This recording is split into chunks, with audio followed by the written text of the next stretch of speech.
Before the Beatles and the Rolling Stones took over, there were countless other bands defining the 60s sound. Join us as we explore 50 incredible groups that topped the charts and then disappeared into the past. 50. The Marcels. Imagine a band so unique that they turned a classic into a chart-topping sensation. Meet the Marcels.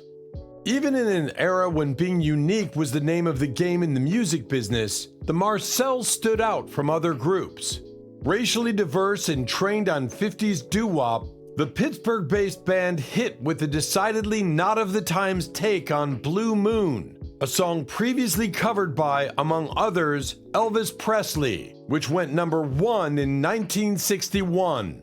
It sold more than 1 million copies, earned the group a gold record, and became such a classic that it is featured in the Rock and Roll Hall of Fame's 500 songs that shaped rock and roll. They had further hits, though not on the scale of Blue Moon, with Heartaches, number 7 on the Billboard Hot 100 chart, and the catchy novelty song Friendly Loan. In 1961, the group began a tour of the US South, but ran into serious problems because of the group's racial mix. Their white members, Richard Noss and Gene Bricker, left and were replaced by 2 black singers, Alan Johnson, the brother of founding member Fred Johnson, and Walt Maddox. Original black singer Ron Mundy left not long afterward. In 1962, lead singer Cornelius Harp and Alan Johnson departed the group and were replaced by Richard Johnson and William Herndon. Merry Christmas, everybody. No, Merry Christmas. And a twisted New Year. 49. Tommy James and the Shondells. What happens when a band only known for 2 number 1 hits actually becomes an era-defining sensation? Let's dive in. When you think of 60s bands, one that often comes to mind is Tommy James and the Shondells. They were a rock band formed in Michigan in 1964. Surprisingly, they only had 2 number 1 singles in the US, Hanky Panky, July 1966, and Crimson and Clover, February 1969. But they also charted 12 other top 40 hits, including 5 in the Hot 100's top 10. I Think We're Alone Now, Mirage, Moni Moni, Sweet Cherry Wine, and Crystal Blue Persuasion. At first, Tommy James and his Shondells played straightforward rock and roll, but they soon became associated with the budding bubblegum music genre. James disputes this, saying that Super K Productions bubblegum producers Jerry Cassens and Jeffrey Katz approached his record company, run by Morris Levy, looking for songwriting jobs. Levy spurned Cassens and Katz, so they went elsewhere and became successful with such bands as the 1910 Fruit Gum Company.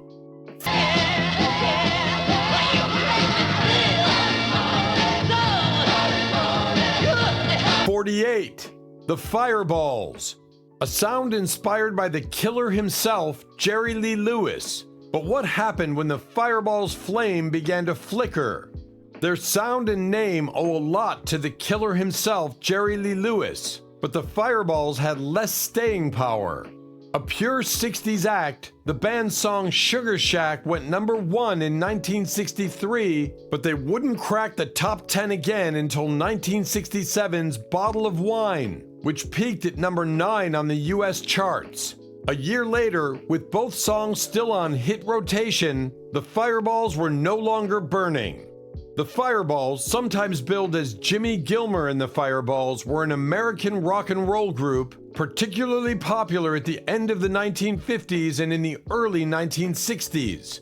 The original lineup consisted of George Tomsko, lead guitar, Chuck Tharp, vocals, Stan Lark, bass, Eric Budd, drums, and Dan Trammell, rhythm guitar.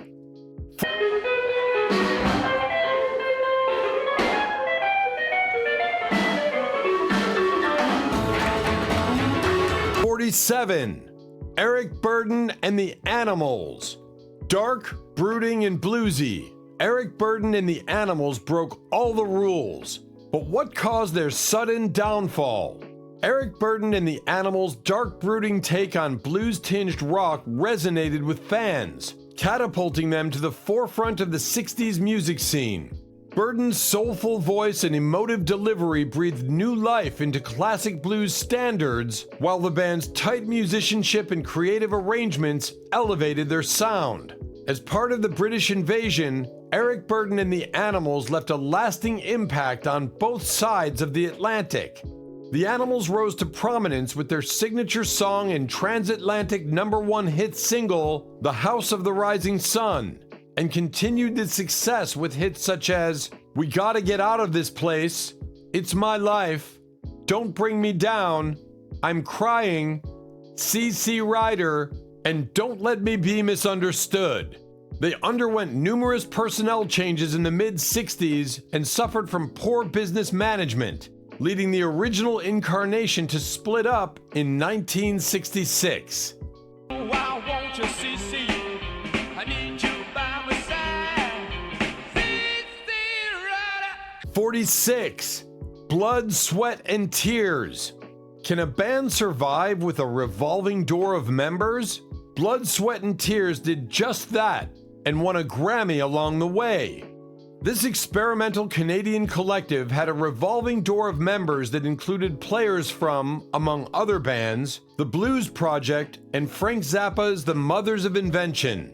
The experiment worked, and the group's second album, 1968's eponymously named Blood, Sweat, and Tears, won the Grammy for Album of the Year.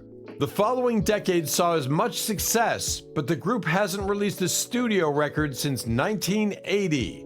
Blood, Sweat, and Tears is a contemporary jazz rock American music group, active throughout the later part of the 20th century and still into the 21st. They are well known for their music throughout the late 1960s to early 1970s, and they are noted as well for their combination of brass and rock band instrumentation. What's going on by? Hey, hey, hey. Smiling faces. 45. The Left Bank. Classical meets rock. The Left Bank had a sound so distinct, it practically invented a new genre. But why did it end? What's a 60s list without a band from the Baroque, where rock meets classical section of the record store? The New York band charted early with songs like Walk Away Renee and Pretty Ballerina before disbanding in 1969. The Left Bank was a highly creative and distinctive 1960s pop rock group that was formed in New York City in 1965. The original band members were Michael Brown, keyboards, George F. Cameron, drums, Tom Finn, bass, Jeff Winfield, guitar, and Steve Martin, vocals. The group's unique sound was distinguished by Martin's expressive, soaring vocals and Brown's extremely elegant and melodic orchestral arrangements, complete with lush strings. The Left Bank's music was dubbed Baroque pop by the press. Shadows breaking over my 44. Golden Earring. They started off as teens, became stars in their homeland, and hit it big with Radar Love. But where did they go? Dutch rock band Golden Earring started off in 1961 as the Golden Earrings, formed by teenage George Koymans, 13, and his young neighbor, Rinus Gerritsen, 15. They ended up dropping both the and S by the end of the 60s. Initially, they were wildly popular in The Hague in the Netherlands. Then they achieved international fame with their hit song Radar Love in 1973.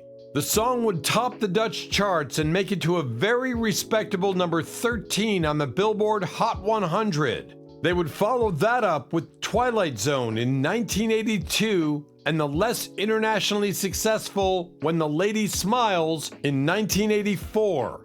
The lack of success in the US was mostly due to the fact that the music video for When the Lady Smiles was banned from MTV because of nudity and a graphic scene portraying the rape of a nun.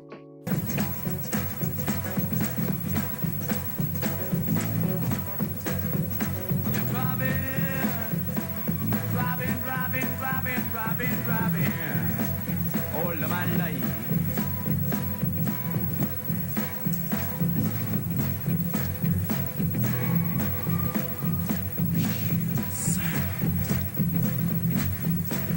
'43, The Kingsmen. A song everyone knows but no one understands the words to. How did the Kingsmen's Louie Louie become a rock classic? You may not recall this ever-gigging party band by name, but you certainly know their indiscernible yet ever-listenable smash hit, Louie Louie, a Richard, not Chuck, Berry cover. After hitting the airwaves in 1963, the song, which is required learning material for every garage rock band, maintains a presence on classic rock and oldies radio stations still to this day. In total, the Kingsmen charted 13 singles from 1963 to 1968 and 5 consecutive albums from 1963 to 1966. Their first album, The Kingsmen in Person, remained on the Billboard Top LPs chart for 131 weeks from January 1964 to August 1966. Their early albums were released internationally in Canada, the UK, France, Germany, Mexico, South Africa, and Taiwan. Jingle.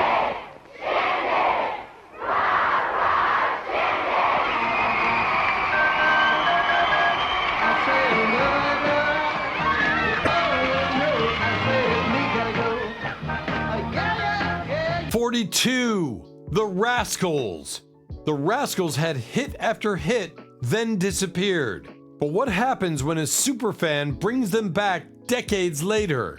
As successful as it was under the radar, New Jersey's The Rascals had multiple hit singles, including the infectious #1 hits Good Lovin' and Groovin' before breaking up in the 1970s. A 2013 reunion run on Broadway, produced by superfan Steven Van Zandt of the E Street Band and The Sopranos, reminded the world of the Rascals, and we're here to do the same. The Rascals, an American pop group who, along with the Righteous Brothers, were the preeminent practitioners in the 1960s of blue-eyed soul, music created by white recording artists who faithfully imitated soul music. The Rascals' music was an eclectic mix of influences and styles, including soul, rhythm and blues, R&B, Motown, Afro-Cuban music, and garage rock. The 4 founding members of the group were vocalist-keyboardist Felix Cavalier, born November 29, 1944, Pelham, New York, vocalist Eddie Brigati, born October 22, 1945, Garfield, New Jersey, drummer Dino Dinelli, born July 23, 1944, Jersey City, New Jersey, died December 15, 2002, Manhattan, New York, and guitarist Gene Cornish, born May 14, 1945, Ottawa, Ontario, Canada. Just taking some clean, fresh air for 41. Blind Faith. They were a supergroup with big names but a short lifespan. What led Blind Faith to crash and burn so quickly? Blind Faith was a British supergroup that was formed after the breakup of Cream and Traffic. The group originated from informal jamming by Eric Clapton and Steve Winwood in early 1969. After Ginger Baker heard about the sessions and joined them in rehearsals, they decided to form a group. Rick Gretsch soon joined as the 4th member, and Blind Faith was born. The group played its debut concert on June 7, 1969, in front of an estimated 100,000 fans in London. But they felt they had not rehearsed enough and were unprepared. Add to it that the lack of material in the live set led to them reintroducing old Cream and Traffic songs that pleased the audience but disillusioned the band. been waiting so long. Somebody knows the key. But I 40. The Amboy Dukes. Ted Nugent's early band was wild, loud, and everything a garage band should be. But what really made the Amboy Dukes tick? Few would call Ted Nugent a hippie. He is a pro-gun hunting enthusiast who has said no to drugs and alcohol his entire life, after all. But the Nuge first found success as the lead guitarist in this Detroit-based psychedelic band all the same. Though maybe not a household name, Nugent remained proud of his work with the band, whose second studio album, Journey to the Center of Your Mind, had some chart successes in 1968, and had this to say at a 2009 reunion. Everyone knows the Amboy Dukes are the ultimate garage band on the planet Earth. Best remembered for their 1968 acid rock classic, Journey to the Center of the Mind, Detroit's Amboy Dukes also introduced the world to the Motor City Madman guitarist Ted Nugent. The group's roots date back to 1964, a period when a teenage Nugent was living in Chicago. There, he formed the first incarnation of the Amboy Dukes, borrowing the moniker from a recently disbanded Detroit band who themselves took the name from an infamous exploitation novel of the period. When Nugent returned to southeastern Michigan in 1967, he assembled a new Dukes lineup that included vocalist John Drake, his former bandmate in the Lords, as well as rhythm guitarist Steve Farmer, bassist Bill White, keyboardist Rick Lober, and drummer Dave Palmer. Famed for its snarling closer, an incendiary cover of Them's Baby Please Don't Go, the group emerged as one of the hottest attractions on the Detroit club circuit. The in sound of today, the Amboy Duke. What you've done, you paved my way of life. I know that it must be right, and we're on our way. 39. Four Tops. Motown legends with harmonies to die for, the Four Tops were unstoppable. But what's the story behind their enduring legacy?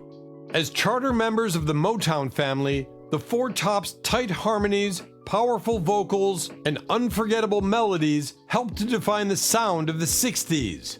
Their dynamic live performances and compelling stage presence endeared them to audiences around the world.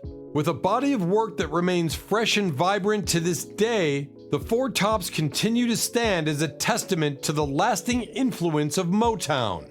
The Four Tops formed after singing together at a party in 1953, calling themselves until 1956 the Four Aims. They spent a decade performing primarily jazz-oriented material in clubs and releasing poorly received singles before signing with Motown Records.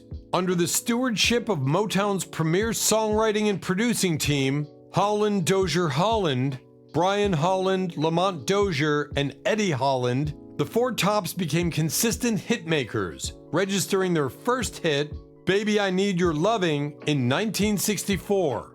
I Can't Help Myself, #1 on the pop and rhythm and blues charts in the United States, and It's the Same Old Song followed in 1965. Establishing the group's signature sound, Stubbs' gruff, passionate lead vocals set against gentler background harmonies. The group reached a pinnacle of fame in 1966 with its second million seller, Reach Out, I'll Be There. In 1970, their hit, It's All in the Game, was nominated for a Grammy Award for Best R&B Performance by a duo or group. She used to be everything to me. 38. The Troggs. From garage rock to flower power ballads, the Troggs made waves with their raw sound. But why did they fade so fast? The Troggs, originally called the Troglodytes, are an English garage rock band formed in Andover, Hampshire in May 1964. They had a number of hits in the United Kingdom and the United States. Their most famous songs include the US chart topper Wild Thing, With a Girl Like You, and Love Is All Around, all of which sold over 1 million copies and were awarded gold discs. Wild Thing is ranked number 257 on the Rolling Stones magazine's list of the 500 greatest songs of all time and was an influence on garage rock and punk rock. remembered chiefly as proto-punkers who reached the top of the charts with the caveman rock of Wild Thing, 1966, the Troggs were also adept at crafting power pop and ballads. Harkening back to a somewhat simpler, more basic British invasion approach as psychedelia began to explode in the late 60s, the group also reached the top 5 with their flower power ballad, Love Is All Around, in 1968. While more popular in their native England than the US, the band also fashioned memorable, insistently riffing hit singles like With a Girl Like You, Night of the Long Grass, and the notoriously salacious I Can't Control Myself between 1966 and 1968. Paced by Reg Presley's lusting vocals, the group, which composed most of their own material, could crunch with the best of them, but were also capable of quite a bit more range and melodic invention than they've been given credit for.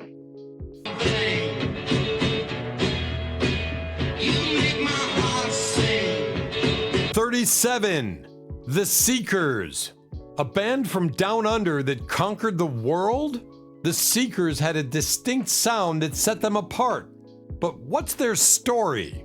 The Seekers are an Australian folk-influenced pop quartet originally formed in Melbourne in 1962. They were the first Australian pop music group to achieve major chart and sales success in the United Kingdom and the United States. They were popular during the 1960s with their best-known configuration as Judith Durham on vocals, piano and tambourine, Athol Guy on double bass and vocals, Keith Potker on 12-string guitar, banjo and vocals, and Bruce Woodley on guitar, mandolin, banjo and vocals. The group had top 10 hits in the 1960s with I'll Never Find Another You, A World of Our Own, Morningtown Ride, Someday One Day, Gregory Girl, and The Carnival Is Over by Tom Springfield, the last being an adaptation of the Russian folk song Stenka Razin. The Seekers have sung it at various closing ceremonies in Australia, including World Expo 88 and the Paralympics. It is still one of the top 50 best-selling singles in the UK. Australian music historian Ian McFarlane described their style as concentrated on a bright, up-tempo sound, although they were too pop to be considered strictly folk and too folk to be rock. Hey there, Georgie girl, swinging down the street so fancy-free. 36. The Surfaris. A single B-side that became a surf anthem. How did the Surfaris ride the wave of success with one iconic hit? This California combo had high hopes for their first single, Surfer Joe, in 1963. It was a wipeout, but thank God for the B-side. Wipeout and its iconic drum roll spent 25 weeks on the Billboard 100, and the song has been played over 5 million times on the radio. The Surfaris are a surf rock group that was formed in Glendora, California in 1962. The original lineup was Ronald Wilson, drums and vocals, Jim Fuller, lead guitarist and vocals, Patrick Connolly, bass and vocals, Robert Berryhill, rhythm guitar, and Jim Pash, saxophone and organ. The group was still in high school when they recorded their breakthrough smash signature song, Wipeout, an extremely dynamic and exciting instrumental that's highlighted by Wilson's fiercely energetic drumming, a hard-driving beat, and a wild, hyena-like maniacal laugh done by manager Dale Smallin at the very start of the song. Wipeout went all the way to number 2 on the Billboard pop charts and sold over 1 million copies. Both the amusing novelty tune Surfer Joe and the thrilling instrumental Point Panic were also modest chart hits. The Surfaris recorded about a half-dozen albums and a slew of singles before disbanding in 1966. Widely hailed as one of the great surfing anthems, Wipeout has graced the soundtracks to such movies as Surf's Up, 2007, Herbie Fully Loaded, 2005, Little Big League, 1994, The Sandlot, 1993, Dirty Dancing, 1987, Get Crazy, 1983, and The Wanderers, 1979. In 1991, the band was inducted into the Surf Music Walk of Fame at Euro Disney World in France, and on April 12, 1996, they were inducted into Hollywood's Rock Walk as Legends of Rock and Roll. Two different incarnations of the Surfaris exist. Jim Fuller fronts one version, which tours all over Europe and America, while Robert Berryhill performs with his family at various venues all over the U.S. It's time for Shivaree. Tonight, Shivaree proudly presents Jerry Naylor, The Safaris, Evie Sands, Little Anthony and the Imperials, Barbara Mason, and the Shivaree Dancers. Hi, welcome again to another Whalen Shivaree. As you can tell, tonight's show is going to be a little bit different just from the hot rod atmosphere. So, Leadfoot Weed here inviting you to join us as we join the Safaris on our way to Hot Rod High.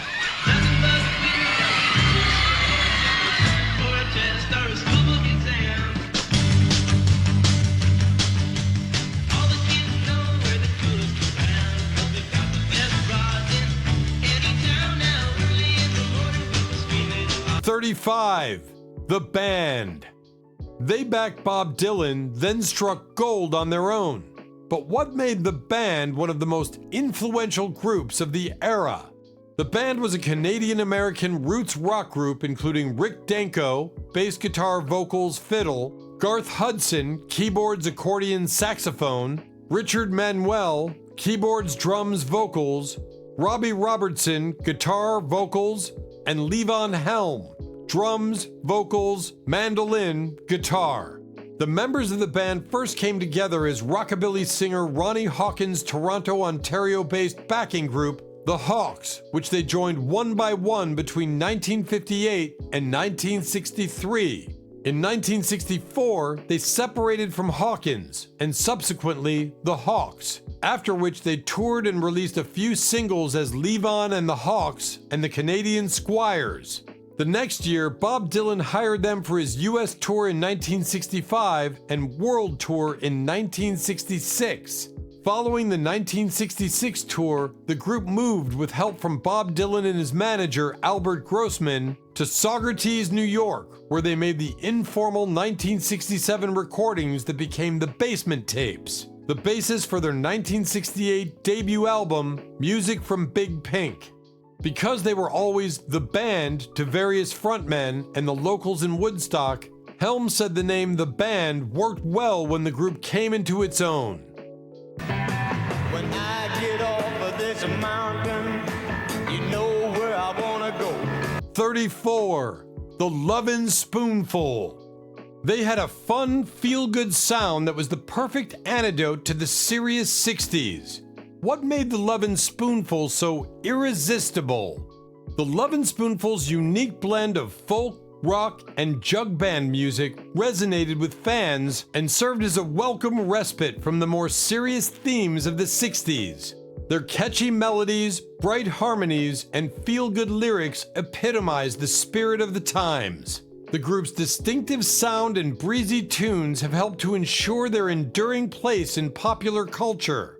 Formed in 1965 in New York City's Greenwich Village, the Loving Spoonful crafted a good time sound and cartoonish image. Their version of folk rock, combining skilled musicianship, zaniness, and blues and jug band influences, related to the skiffle music that played an important role in the development of British rock and roll, produced 7 top 10 singles. The first, Do You Believe in Magic, 1965, celebrated music's liberating power, as did Nashville Cats, 1966. Other hits included Gentle Ruminations on Romance, You Didn't Have to Be So Nice, 1965, Daydream, 1966, and Did You Ever Have to Make Up Your Mind, 1966, and the uncharacteristically boisterous Summer in the City, 1966. For a daydreaming boy, and now I'm lost in a daydream. 33. Gary Lewis and the Playboys. A pop band with a comedian's son as the frontman? Gary Lewis and the Playboys had the hits, but what's their story? Gary Lewis and the Playboys were a 1960s-era pop and rock group fronted by musician Gary Lewis, the son of comedian Jerry Lewis. They are best known for their 1965 Billboard Hot 100 #1 single, This Diamond Ring, which was the first of a string of hit singles they had in 1965 and 1966. The band had an earnest, boy-next-door image similar to British invasion contemporaries such as Hermans Hermits and Jerry and the Pacemakers. The group folded in 1970, but a version of the band later resumed touring and continues to tour, often playing for veterans' benefits.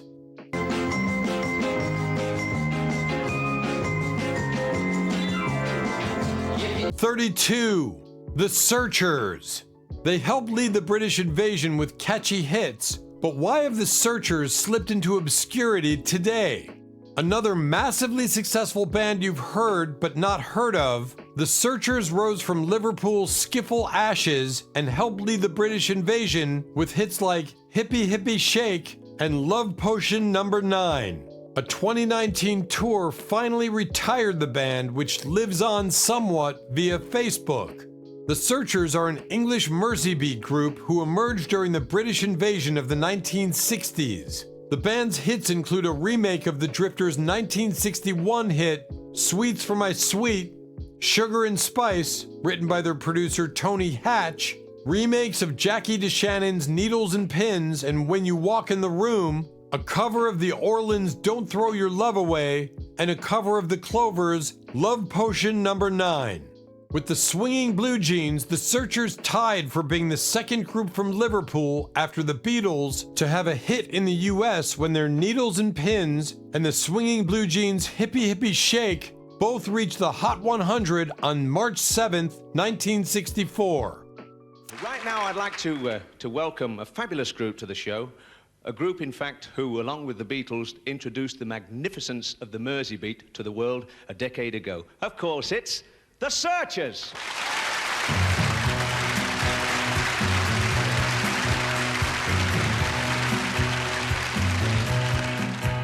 Goodbye,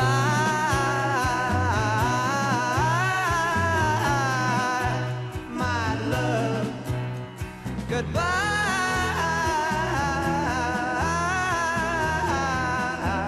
my love. 31. The Marvelettes.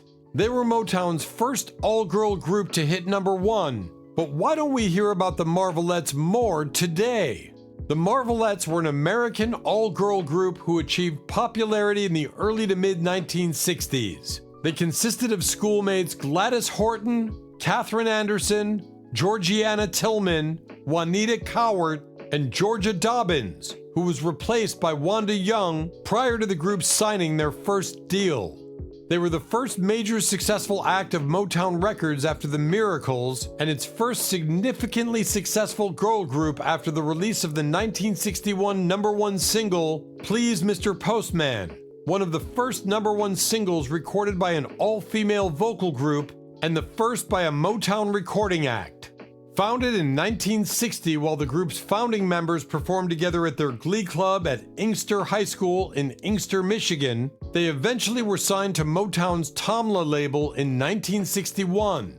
Some of the group's early hits were written by band members and some of Motown's rising singer-songwriters such as Smokey Robinson and Marvin Gaye, who played drums on a majority of their early recordings. Despite their early successes, the group was eclipsed in popularity by groups like the Supremes, with whom they shared an intense rivalry. Hey, Mr. Postman. Mr. Postman. Oh, yeah. 30. Manfred Man. Before Manfred Man's Earth Band, there was this 60s group that topped the charts with unforgettable hits. What made them stand out? Manfred Man was an English rock band formed in London in 1962. The group was named after their keyboardist Manfred Man, who later led the successful 1970s group Manfred Man's Earth Band.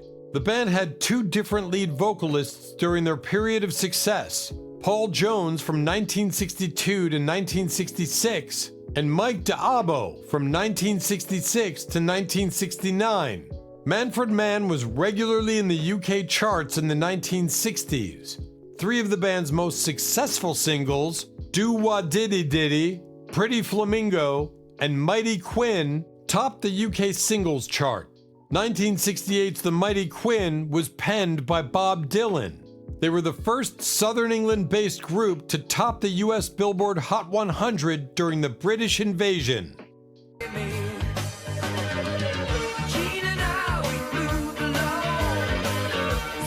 29. Three Dog Night.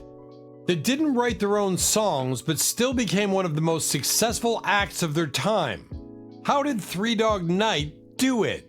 Three Dog Night's infectious blend of rock, pop, and soul made them one of the most successful acts of the late 60s. Known for their innovative arrangements and powerful vocal performances, the group quickly rose to prominence in the music world. Their ability to adapt and evolve with the times has helped to cement their place in the annals of popular music. Combining Hollywood pizzazz with soulful swagger, Three Dog Night sounded big and brassy even in their quietest moments. The bold, colorful blend of showbiz savvy, punchy horns, and gutsy vocals gave Three Dog Night a remarkable string of top 10 singles in the early 1970s. Hits that helped define the dawning of post-hippie pop music. A creation of three lead singers, Three Dog Night didn't write their own material, choosing instead to bring attention to emerging songwriters of their era, a decision that helped build the careers of Harry Nilsson, One, and Randy Newman, Mama Told Me Not to Come, while deepening the reach of the likes of Laura Nyro, Eli's Coming, Paul Williams, An Old-Fashioned Love Song, and Hoyt Axton, Joy to the World, Never Been to Spain. In addition to these hits, Three Dog Night covered Elton John before he was a star in his own right, and they cut Ron Davies' It Ain't Easy 2 years before David Bowie recorded it for Ziggy Stardust. After a half-decade of extraordinary success, Three Dog Night imploded in the mid-70s, only to reunite in 1981.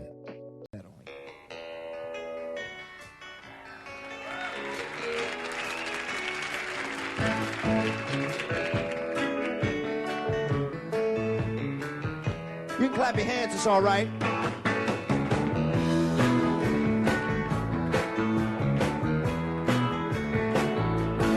I think you got it now.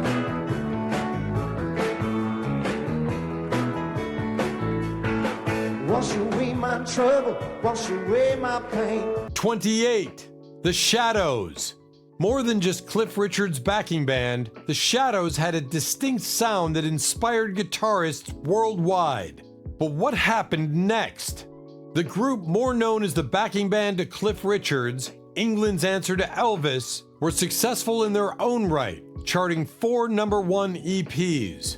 Their instrumental single, Apache, spent 5 weeks at #1 and had bedroom guitarists around the world trying to master their surf rock licks.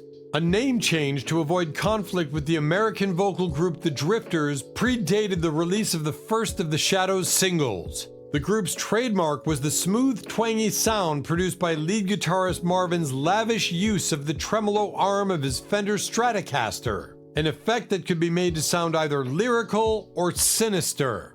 As the primitive charm of the skiffle era faded, the Shadows showed a generation of embryonic British rockers what to do. Thousands learned to play guitar by imitating the Shadows' hits, which included Apache, FBI, and Wonderful Land. Many went on to buy their own Stratocasters as the British beat boom took off. The era of the Beatles and the Rolling Stones made the Shadows' music obsolete, and the group officially disbanded in 1968.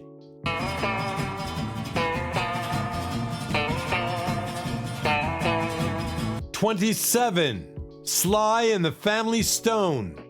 The first major rock band with a racially diverse lineup, and they made music that was revolutionary. What made Sly and the Family Stone so legendary? Sly and the Family Stone was an American band from San Francisco. Active from 1966 to 1983, it was pivotal in the development of funk, soul, rock, and psychedelic music. Its core lineup was led by singer-songwriter, producer, and multi-instrumentalist Sly Stone, and included Stone's brother and singer-guitarist Freddie Stone, sister and singer-keyboardist Rose Stone, trumpeter Cynthia Robinson, drummer Greg Errico, saxophonist Jerry Martini, and bassist Larry Graham. It was the first major American rock group to have a racially integrated male and female lineup. Formed in 1966, the group's music synthesized a variety of disparate musical genres to help pioneer the emerging psychedelic soul sound.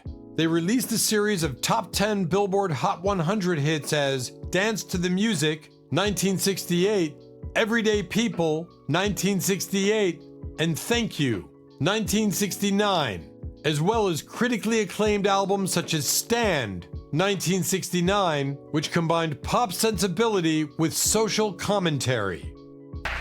Don't hate the black, don't hate the white. If you get bitten, just hate the bite. 26. Martha and the Vandellas. They had some of the most powerful songs of the Motown era. But why did Martha and the Vandellas not get the recognition they deserved? As a key part of the Motown sound, Martha and the Vandellas brought a powerful blend of soul and R&B to the 60s music scene. Their distinctive harmonies, infectious melodies, and exuberant performances captivated audiences and solidified their place in pop history.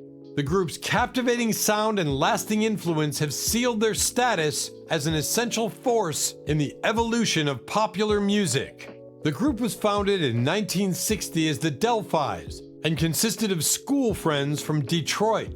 Their big break came in 1962 when Reeves, then working as a secretary at Motown, landed them the chance to provide backing vocals for recording sessions by Marvin Gaye. So impressed was Motown head Berry Gordy Jr. that he signed the group, a trio as a result of Williams' departure, to his label. The group's new name, Martha and the Vandellas, was derived from the names of a Detroit street, Van Dyke, and one of Reeves' favorite singers, Della Reese. Their raw, soulful sound flourished under the guidance of the renowned songwriting production team Holland Dozier Holland and produced a string of hits, including Come and Get These Memories, 1963, Love is Like a Heat Wave, 1963, Nowhere to Run, 1965, I'm Ready for Love, 1966, and Jimmy Mack, 1967. Their biggest hit, Dancing in the Streets, 1964, was co-written by Gaye. A shifting lineup of Vandellas had limited success into the 1970s, and Reeves embarked on a solo career in 1974. Martha and the Vandellas were inducted into the Rock and Roll Hall of Fame in 1995.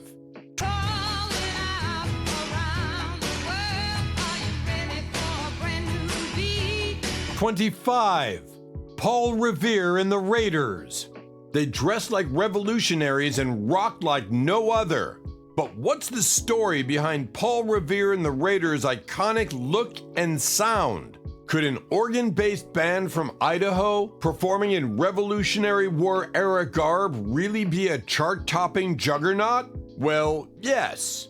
With 4 top 10 hits, including Good Thing, which was prominently featured in Quentin Tarantino's Once Upon a Time in Hollywood, the Raiders could be found strutting their period-specific threads everywhere from Dick Clark to the Batman series. One of the most popular and entertaining rock groups of the 1960s, Paul Revere and the Raiders enjoyed 7 years of serious chart action. And during their 3 biggest years, 1966 to 1969, sold records in numbers behind only the Beatles and the Rolling Stones.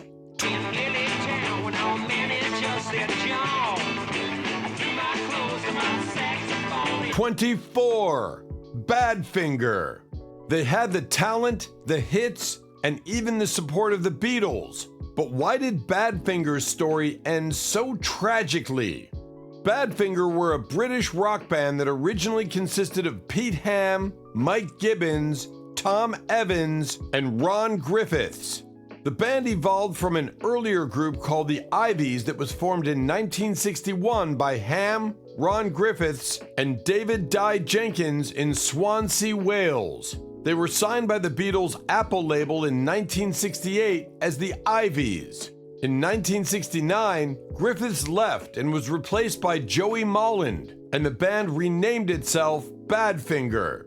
In 1970, the band engaged American businessman Stan Pauley to manage their commercial affairs. Over the next 5 years, the band recorded several albums for Apple and toured extensively before they became embroiled in the chaos of Apple Records' dissolution. Badfinger had 4 consecutive worldwide hits from 1970 to 1972. Come and Get It, No Matter What, Day After Day, and Baby Blue. In 2013, Baby Blue made a resurgence onto the Hot Rock Songs Billboard 100 chart at number 14, due to its being featured at the end of the series finale of the hit TV show Breaking Bad. Their song Without You has been covered many times, including a Billboard #1 hit for Harry Nilsson. Honey, if you want it, here it is, come and get it. 23. Jay and the Americans. They kept doo-wop alive in the 60s, but did you know Jay and the Americans went through 3 different Jays? Jay and the Americans were a pop music group popular in the 1960s. Their initial lineup consisted of John J. Traynor, Howard Kane, Kenny Vance, and Sandy Deane, though their greatest success on the charts came after Traynor had been replaced as lead singer by Jay Black. Along with the Four Seasons, Jay and the Americans were one of the key groups that kept the vocal group sounds of the 1950s alive in the 60s. They gave the traditions of doo-wop harmony an update that lent them a more contemporary sound as pop music changed in the 60s, while still upholding a clean-cut showbiz persona that was a contrast to the more rebellious styles of the day. In a little cafe, just the other side of the border. 22. Sam the Sham and the Pharaohs. A frontman in a turban and party rock classics. What made Sam the Sham and the Pharaohs so unforgettable? Frontman Domingo Samundo's costume would never fly today, yet the band's biggest hit still plays. Wooly Bully spent 18 weeks on the Billboard 100 and today is as synonymous with classic good time garage rock as any other party hit on this list. They made their debut with the novelty number Haunted House and signed up with the MGM music label. The follow-up songs Juju Hand and Ring Dang Do were minor chart successes. The band scored their greatest smash hit with the wonderfully raucous Wooly Bully, which sold over 3 million copies and stayed on the Billboard Top 40 charts for 18 weeks. The song peaked at number 2 on the pop charts. Wooly Bully was named Record of the Year for 1965 by Billboard magazine. The bubbly Lil Red Riding Hood likewise did very well. It peaked at number 2 on the Billboard pop charts for 2 weeks straight. The group went on to record more enjoyably frothy novelty singles, but none of them were as successful as either Wooly Bully or Lil Red Riding Hood. The band appears as themselves in the musical When the Boys Meet the Girls, 1965. Sam the Sham and the Pharaohs disbanded in 1967.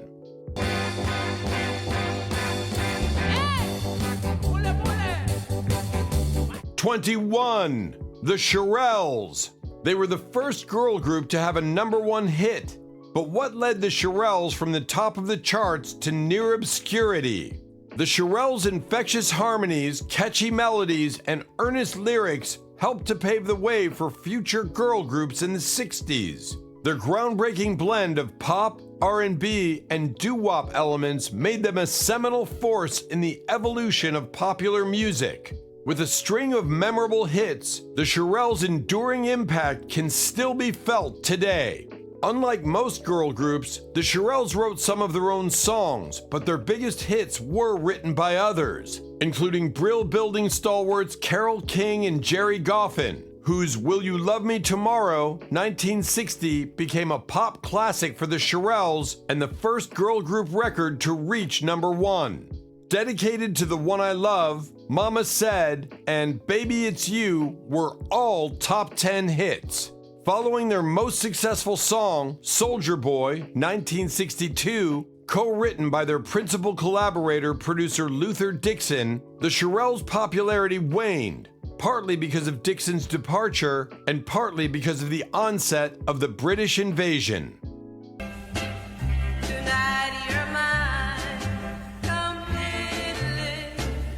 20. The Archies. They never performed live, yet they topped the charts with a sweet tune everyone knows. Who were the Archies really? Yes, those Archies. The ones in the comic books, the cartoons, and then in 1969, the band, whose sticky sweet hit Sugar Sugar is the defining tune of the bubblegum pop genre. The song topped the charts in the US and around the world, making the Archies the first fictitious band to hit #1, and the only group to do so without ever performing live, according to NPR. Like so many 60s acts, however, their brightest Technicolor success began to dim in the 70s, and when they resurfaced decades later with a Christmas album, it failed to chart. Everybody.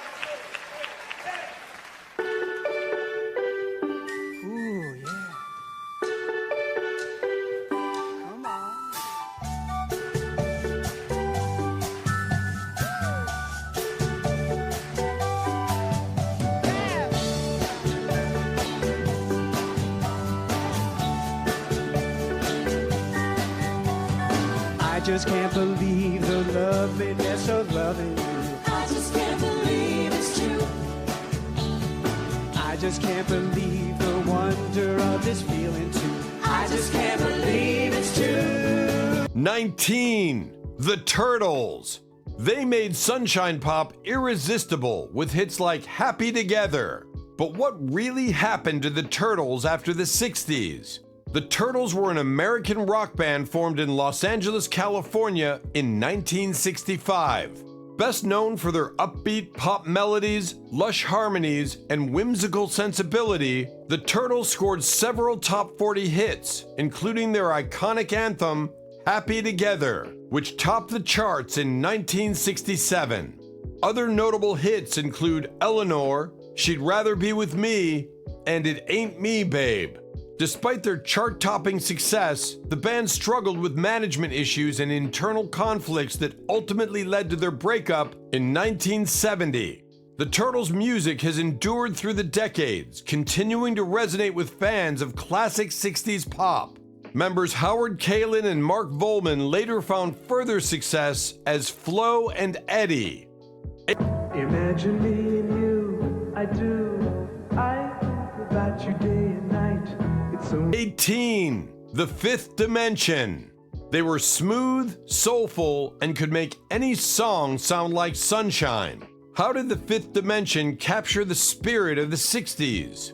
The Fifth Dimension is an American popular music vocal group whose repertoire includes pop, R&B, soul, jazz, light opera, and Broadway. The mélange was coined as champagne soul. Formed as the Versatiles in late 1965, the group changed its name to the hipper The Fifth Dimension by 1966. They became well known during the late 1960s and early 1970s for their popular hits, Up, Up and Away, Stone Soul Picnic, Medley, Aquarius, Let the Sunshine In, The Flesh Failures, Wedding Bell Blues, One Less Bell to Answer, Never My Love, Last Night, I Didn't Get to Sleep at All, and the Magic Garden LP. The Fifth Dimension's unique sound lay somewhere between smooth, elegant soul and straightforward, adult-oriented pop, often with a distinct flower power vibe. Although they appealed more to mainstream listeners than to a hip hardcore R&B audience, they had a definite ear for contemporary trends. Would you like to ride in my beautiful balloon? 17. The Chambers Brothers. An 11-minute psychedelic soul anthem from a band born out of gospel roots. How did the Chambers Brothers change the game? Want proof of how sonically eclectic the 60s were? Look no further than this psychedelic soul band from Mississippi and their 11-minute instrumental of Time Has Come Today, the single version of which hit number 11 on the Billboard 100. Like their West Coast contemporaries Sly and the Family Stone, the Chambers Brothers shattered racial and musical divides to forge an incendiary fusion of funk, gospel, blues, and psychedelia, which reached its apex with the perennial 1968 song, Time Has Come Today. Time has come today. Young hearts can go that way. 16. Jerry and the Pacemakers. They were one of the original Mersey beat bands and made it big before the Beatles. What happened to Jerry and the Pacemakers? Jerry and the Pacemakers were an English beat group prominent in the 1960s Mersey beat scene. In common with the Beatles, they came from Liverpool, were managed by Brian Epstein, and recorded by George Martin. Their early successes helped make the Mersey beat sound popular and launched the wider British beat boom of the mid-1960s. They were the first act to reach number 1 in the UK singles chart with their first 3 single releases, How Do You Do It, I Like It, and You'll Never Walk Alone.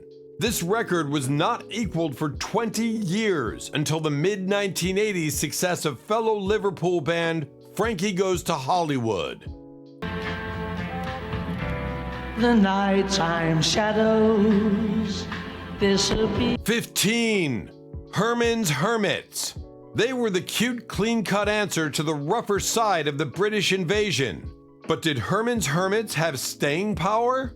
With 7 albums, 3 films, and 2 number 1 Billboard hits, Mrs. Brown, You've Got a Lovely Daughter, and I'm Henry VIII, I Am, Hermans Hermits was quintessentially 60s. Led by former soap opera actor Peter Noone, the Manchester, England-born rock quartet who, on the heels of Beatlemania, made a big splash on the American charts as part of the British invasion. And while they've drifted into relative obscurity when you consider the other bands in that group, the Rolling Stones, The Who, and the Kinks, to name a few, the Hermans are actually still around and touring. The proof's in their vintage website. There's a kind of hush all over the world. 14. The Guess Who. They brought us American Woman, but were all the way from Canada. What else don't we know about the Guess Who? The Guess Who are a Canadian rock band from Winnipeg, Manitoba. Initially gaining recognition in Canada, the group also found international success from the late 1960s through the mid-1970s with numerous hit singles including No Time, American Woman, These Eyes, and Share the Land. Several former members of the Guess Who, notably Burton Cummings and Randy Bachman, have found considerable success outside of the band. The band was inducted into the Canadian Music Hall of Fame in 1987. In 2002, Randy Bachman, Burton Cummings, Gary Peterson, Donnie McDougall, and Bill Wallace received the Governor's General Performing Arts Award for Lifetime Artistic Achievement, Canada's highest honor in the performing arts, for the Guess Who's contribution to popular music in Canada. 13.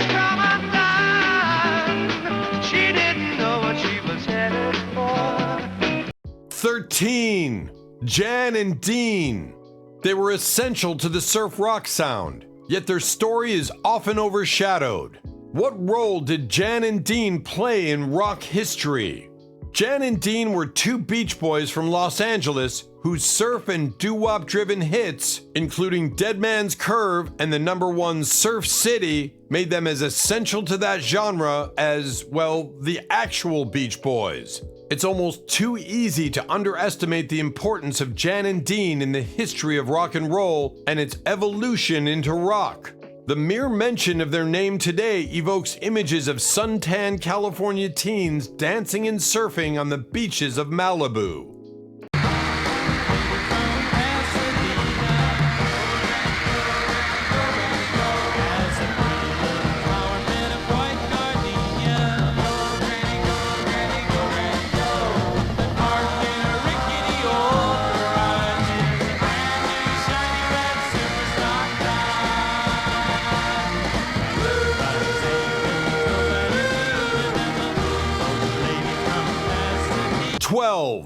The Crystals. Behind every girl group was Phil Spector, and for the Crystals, his touch meant timeless hits. But what happened when the hits stopped?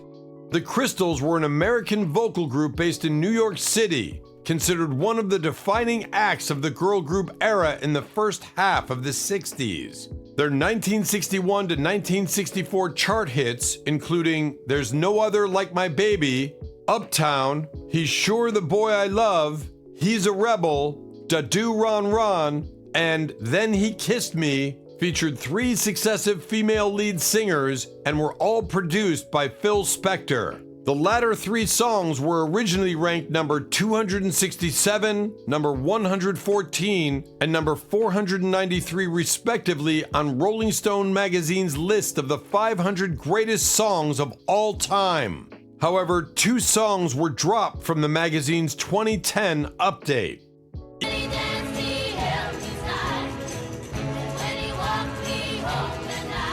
11. The Shangri-Las. Teen melodrama set to music. The Shangri-Las were the queens of heartbreak songs. But how did they influence punk rock years later? The Shangri-Las were an American pop girl group of the 1960s. Between 1964 and 1966, they charted with teen melodramas and remain especially known for their hits, Leader of the Pack, Remember, Walking in the Sand, and Give Him a Great Big Kiss. The Shangri-Las have had a lasting influence on pop and rock music, particularly on the punk movement. Punk rockers and new wave bands such as Iggy Pop, the New York Dolls, the Ramones, and Blondie embraced the girl group's melodramatic sound, streetwise style, and undercurrent of rebellion.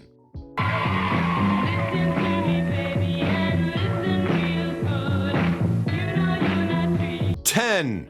Procol Harum. A band with a single that sold 10 million copies, but a name most people don't remember. Who were Procol Harum? Procol Harum were an English rock band formed in Southend-on-Sea, Essex in 1967. Although noted for their Baroque and classical influence, Procol Harum's music is described as psychedelic rock and proto-prog with hints of the blues, R&B, and soul. In 2018, the band was honored by the Rock and Roll Hall of Fame when A Whiter Shade of Pale was inducted into the new singles category.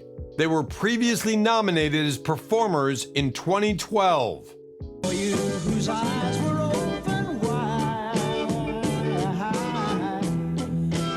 9. Small Faces. Mod legends with a psychedelic twist, the Small Faces defined an era. So why aren't they as well known today? Small Faces were an English rock band from East London. The group was founded in 1965 by members Steve Marriott, Ronnie Lane, Kenny Jones, and Jimmy Winston. Although by 1966, Winston was replaced by Ian McLagan as the band's keyboardist. The band is remembered as one of the most acclaimed and influential mod groups of the 1960s, with memorable hit songs such as Itchy-Coo Park, Lazy Sunday, All or Nothing, and Tin Soldier, as well as their concept album, Ogden's Nut Gone Flake. They later evolved into one of the UK's most successful psychedelic bands until 1969. The Small Faces never disbanded. When Marriott left to form Humble Pie, the remaining 3 members recruited Ronnie Wood as guitarist and Rod Stewart as their lead vocalist, both from the Jeff Beck group, and carried on as Faces, except in North America, where this group's first album, and only their first album, was credited to Small Faces. This practice has continued on all subsequent North American reissues of the album to this day. A revived version of the original Small Faces existed from 1975 to 1978. Small Faces were one of the biggest musical influences on the Britpop movement of the 1990s. Despite the fact the band were together for just 4 years in their original incarnation, Small Faces' music output from the mid to late 60s remains among the most acclaimed British mod and psychedelic music of that era. They were inducted into the Rock and Roll Hall of Fame in 2012.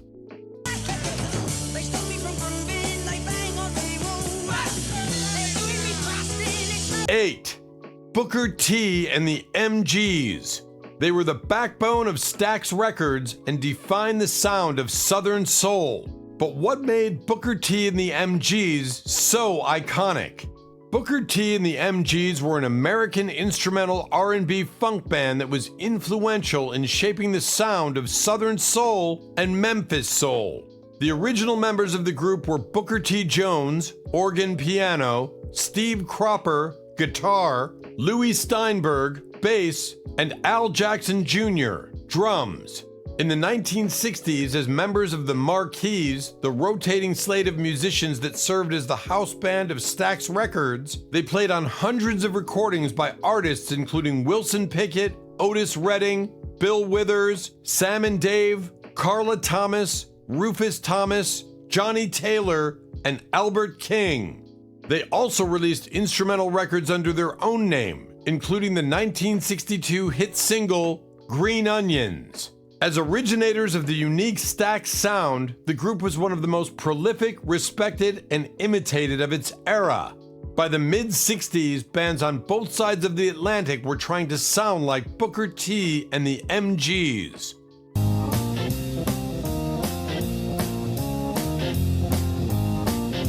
7. The Cowsills. They were a real-life family band that inspired a hit TV show. But how did the Cowsills' story differ from the Partridge Family? The Cowsills are an American singing group from Newport, Rhode Island, comprised of 6 siblings noted for performing professionally and singing harmonies at an early age, later with their mother. The band was formed in the spring of 1965 by brothers Bill, Bob, and Barry Cowsill, with their brother John joining shortly thereafter. Originally, Bill and Bob played guitar and Barry played the drums. When John learned to play drums and joined the band, Barry began playing bass. After their initial success, the brothers were joined by their siblings Susan and Paul, along with their mother Barbara. A 7th sibling, Bob's twin brother Richard, was never part of the band during its heyday, although he occasionally appeared with them in later years. The band's road manager for most of their career was Richard Biggie Korn. When the group expanded to its full family membership by 1967, the 6 siblings ranged in age from 8 to 19. Joined by their mother Barbara Cowsill, née Russell, the group inspired the 1970s television show The Partridge Family. Sitting in the rain, raindrops falling on her. 6. The Kingston Trio. They helped spark the folk revival of the late 50s and 60s. But do you know how influential the Kingston Trio really was? The Kingston Trio is an American folk and pop music group that helped launch the folk revival of the late 1950s to late 1960s. The group started as a San Francisco Bay Area nightclub act with an original lineup of Dave Guard, Bob Shane, and Nick Reynolds. It rose to international popularity fueled by unprecedented sales of LP records and helped alter the direction of popular music in the US. The Kingston Trio was one of the most prominent groups of the era's pop-folk boom that started in 1958 with the release of their first album and its hit recording of Tom Dooley, which sold over 3 million copies as a single. Always find a welcome at the end of every journey. There'll be friendly people waiting.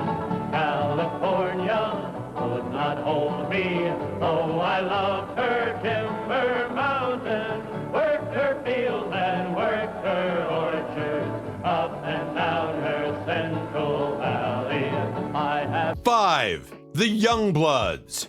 From coffeehouse roots to mainstream success, the Youngbloods captured the essence of an era. What's the real story behind Get Together? Many a 50s coffeehouse act withered and died in the next decade, but this folk-rooted rock trio came into their own. First as a house band at New York's Cafe A Go-Go, then as a mainstream act with the Billboard hit Get Together. One of the better groups to emerge from the East Coast in the mid-60s, they would temper their blues and jug band influences with gentle California psychedelia, particularly after they moved to the San Francisco Bay Area.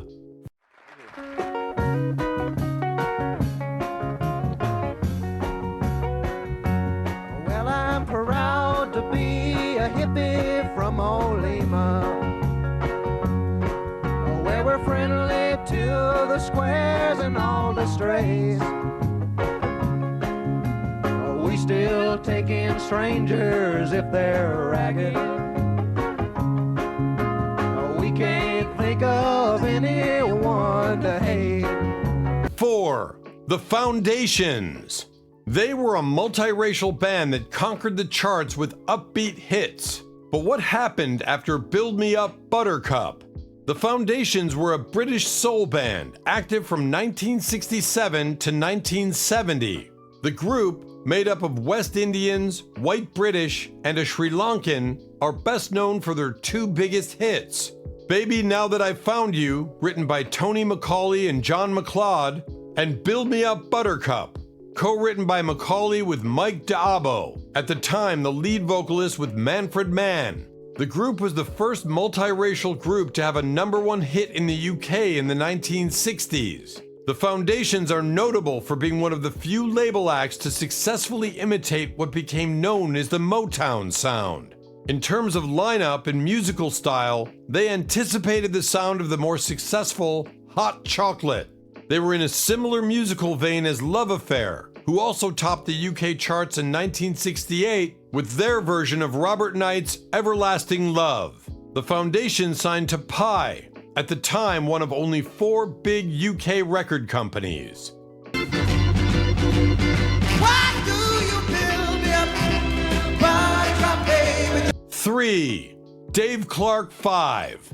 They were right behind the Beatles in popularity, but why don't we hear about the Dave Clark 5 as much today? The Dave Clark 5, often called the DC5, were an English rock and roll band formed in Tottenham in 1957. In January 1964, they had their first UK top 10 single, Glad All Over, which knocked the Beatles' I Wanna Hold Your Hand off the top of the UK singles chart. It peaked at number 6 in the United States in April 1964. Although this was their only UK #1, they topped the US chart in December 1965 with their cover of Bobby Day's Over and Over. Their version of Chet Power's Get Together reached number 8 on the UK singles chart, retitled as Everybody Get Together. They were the second group of the British invasion to appear on the Ed Sullivan Show in the United States for 2 weeks in March 1964, following the Beatles' 3 weeks the previous month. They would ultimately have 18 appearances on the show. The group disbanded in late 1970. On March 10th, 2008, the band was inducted into the Rock and Roll Hall of Fame.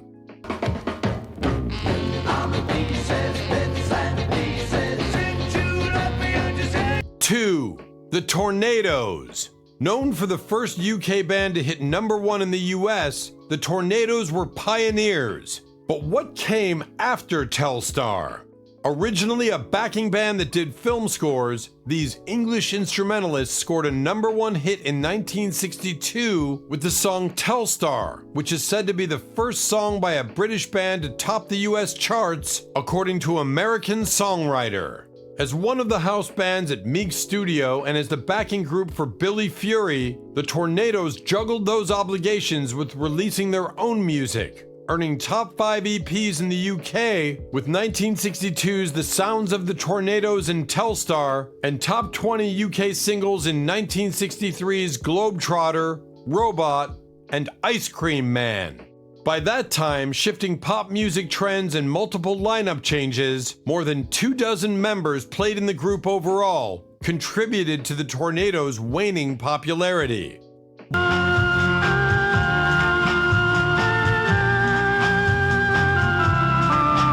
1. The Hollies. They were pioneers of harmonies that influenced generations. But how did the Hollies go from chart toppers to under the radar?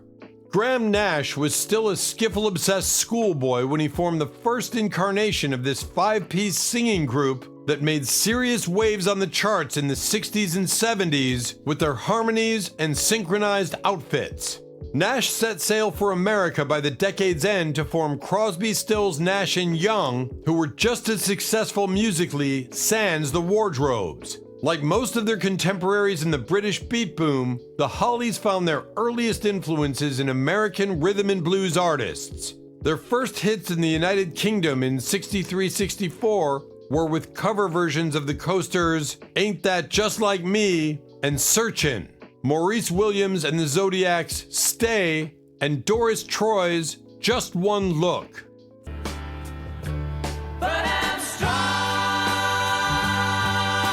Thanks for taking this musical journey with us. Don't stop here. Check out our other videos on iconic albums, unsung legends, and more hidden gems from the past. Keep the music playing, and we'll see you in the next video.